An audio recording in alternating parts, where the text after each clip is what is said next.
Halaka. Ito yung magandang idea na lutuan mga ka-idol, gamit lang ang kahoy. Pero kakaiba yung style niya, hindi talaga mangingitim ang kaldero mo dito. Ang lupit oh. Simple lang talaga ang ginagawa ni Uncle dito. Una, nagmasa siya ng semento.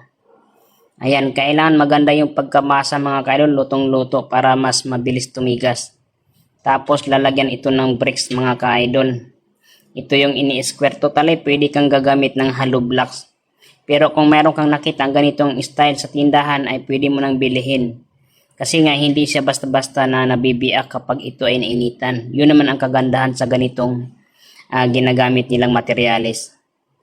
Ipatong-patong lang yan mga ka-idol. Tapos wala ng kabilya, wala ng tire wire. Totally pwede mo itong gagawin at ibibinta. Ipoporma mo lang siya ng ganyan. Ayan o, tapos yung butas na yan ay lalagyan ng dyan, daanan yung usok. Ang tawag yan ay tambutso, para yung usok ay dyan na dumadaan. Tapos sa gilid, lalagyan pa ito, para sigurado yung init niya ay hindi magsingaw. Mas maganda, dinudublihan ito. Ayan, tapos baba lang siya konti, para dyan ipapatong yung bakal na sa taas, yung malapad na bakal, kasi doon ipapatong yung kaldero. Ito yung idea na bihira lang yung gumagawa, pero effective ito mga ka-idol. Kapag nakagawa ka ng ganyan, pwede mo na ito ibinta.